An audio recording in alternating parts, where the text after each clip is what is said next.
Hey everyone, Draco Prime 220 here. Today I would like to talk about something a little different. Indie animation, to be exact.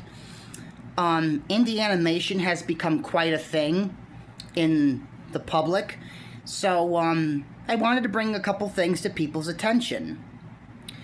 It is actually quite impressive how, indie animation is really taking people by storm. What I find amazing is that people get like an idea, a concept of something, and they're like, hey, let me get a team together, or just be me, and we get this concept going. And sometimes you're lucky, and sometimes it may take some time.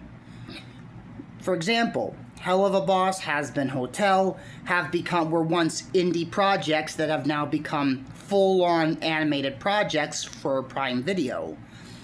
So, yeah, there are two projects that I am going to talk about. And I really hope through this video you are interested, in case you have not heard of them, or if you maybe seen them in your feed a little bit here and there and you didn't pay them any mind. Maybe this video will help you pique your curiosity a bit, The first one I'm going to talk about is the amazing Digital Wonderland. It is based off the series The Amazing Digital Circus. But this has two different things going for it that I find very interesting. One is taking a twist on the whole Alice in Wonderland story. And also, what is even making it more interesting for me is that it's 2D animated. Look, before anything, I don't have nothing against 3D animation. If it's done good, if it's done right, I like it. I like 3D films. I like How to Train Your Dragon, Kung Fu Panda, many films that involve CGI. But I will admit, I was a 90s kid. I grew up with the 2D animated classics of the Disney's Renaissance. And according to Twitter or X or whatever you want to call it, there is talks that a new CEO is being chosen for Disney. So here's my little hope on that. I really hope and pray that this is a person that likes good story, likes 2D animation, or just a balance. A balance between, okay, we're going to make a 3D film, then we're going to go back to our roots and make a 2D animated film. Because I'm trying to make a point with this. I think if Disney was to go back and forth, like go back to what made it a truly magical studio, is if they went back to 2D and made films in that way again. And then, let's say they say we make a 3D film, then a 2D film. Go back and forth. Make a balance. Don't rely on one or the other. And what I appreciate with these indie projects that then become, actual shows for streaming services or something, is that they're 2D. Some of them are. For perfect example, once again, Has Been Hotel and Hell of a Boss. But there is one also that I will bring up briefly that is 2D, that is basically Avatar: The Last Airbender meets Land Before Time, called Talon. It is made by Lunar Dragon Entertainment, and I will not spoil anything, but it is really good. The first pilot is out on YouTube, and if you are interested, I will put the link in the description box below so you can take a look. If you love dinosaurs, if you loved Avatar, maybe this will be up your alley. And if you do like it, I really hope you enjoy it, and I really encourage you to help the team behind this. And it's kind of sad where Disney is not doing 2D anymore. Some indie animators are like, hey, I'm going to do this because I remember how much 2D started everything. Before 3D was done, with Toy Story and everything, we had The Lion King, we had Little Mermaid, we had The Great Mouse Detective.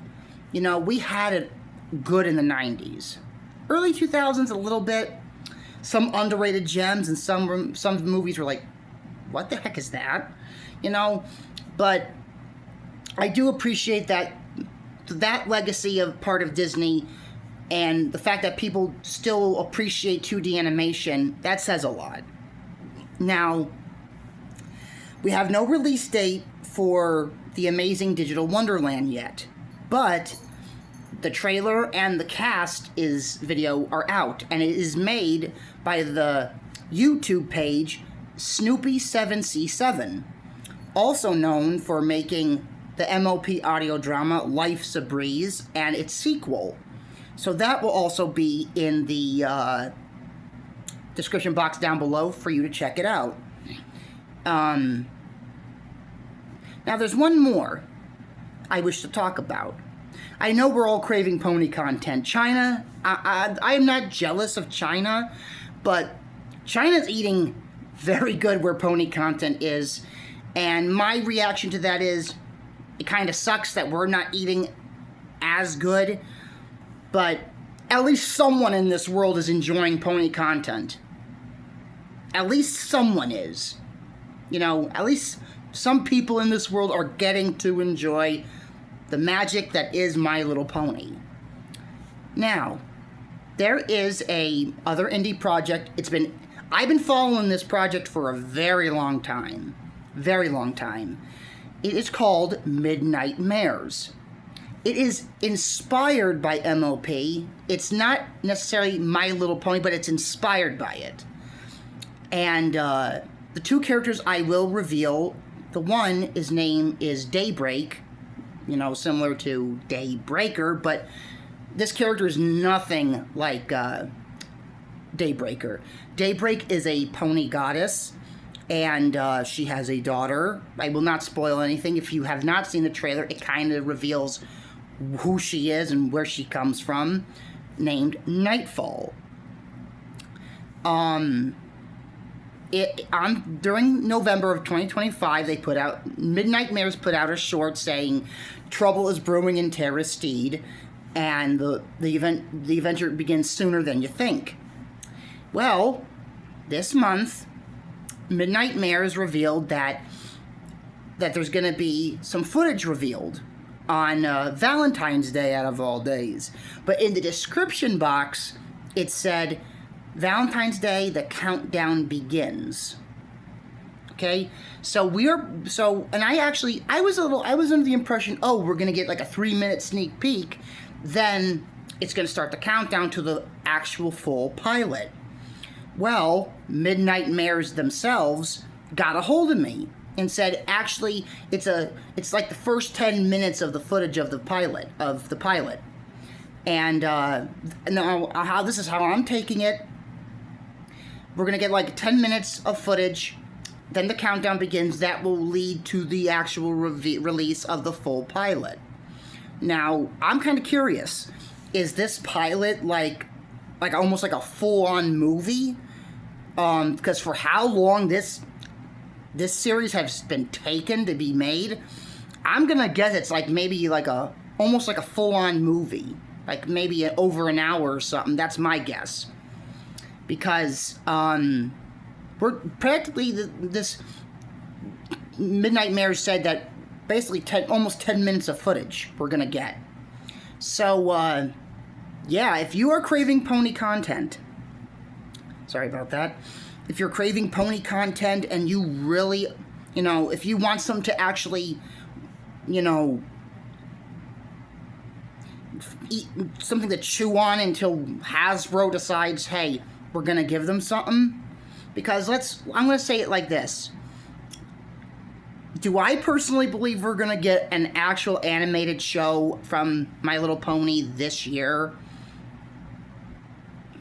It could go 50-50. That's my personal opinion. That's my personal opinion. It can go 50-50 because we're dealing with a billion-dollar company. So, it could go either way. What I personally see happening, of course, we also got the Boom Studios comics. We're going to have those, so something pony related is coming our way in the comics department. But do I think we're going to get an actual show? Like I said, 50-50. If anything, we're probably going to get some concept art, toy designs, or trailer later on this year of the new series. That's, probably what we're going to get 9 times out of 10, because they did say in 2027 is going to be reinvention of the franchise. So we just got to wait and see. And my personal guess is we're probably going to get a trailer or a teaser finally of the My Little Pony live-action film. Now, am I saying this film is going to be an Academy Award winner and everything? No.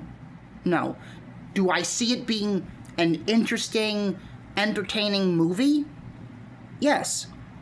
If they do it in the way that Sonic the Hedgehog has been done, like Sonic, Tails, Knuckles, Shadow, and, spoilers for number 3, Amy, and Metal Sonic, if they go about that way, where they keep the designs true to the characters, but give them that little live-action flair, but still you do see, like, the cartoony, game-like qualities like they did with Sonic, I think it could be an okay film. I think it can be at least enjoyable. Now, the question is, what ponies are they using? If this movie is still, we haven't heard nothing yet, but, if this movie is still happening and when it's announced or revealed trailer-wise, what ponies are they going to use? Are they going to use Gen 1 ponies? Gen 4? Gen 5?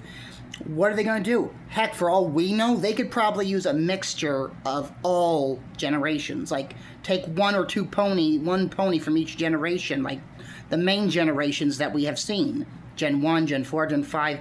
I never saw Gen 3, to be honest, so I'm not going to include that because I don't know much about it, and I've never seen it. So, my apologies.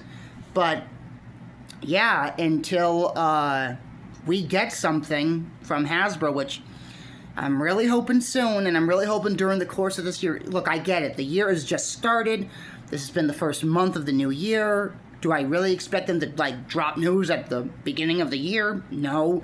But I do think they should start revealing things soon, because I think they've made us wait long enough. I'm going to be blunt about this. I think we ought to get something this year, like show, trailer, whatever, because 2025 was the first year ever that we went without any pony content, like a show or something. So, yeah, I really think they gotta start revealing things, starting with Toy Fair, New York Toy Fair, or wherever the toy fairs take place at. But, like I said, mark your calendars for Valentine's Day. If you are interested, watch the Midnight Mares series, the 10-minute sneak peek. And when the countdown officially commences, and we get what day, what month, day, and time it comes out, officially, the full pilot, mark your calendars. It will give us pony fans something to chew on, something to just watch, just to hold us for a bit until Hasbro decides to finally drop the ball on us and say, hey, you've been waiting, your waiting's paid off, here you go. So, yeah, and to be personally honest with you, indie animation, I think, is the key to the future of animation. Because it's kind of sad that some studios are not as passionate as they were. They've lost their magic.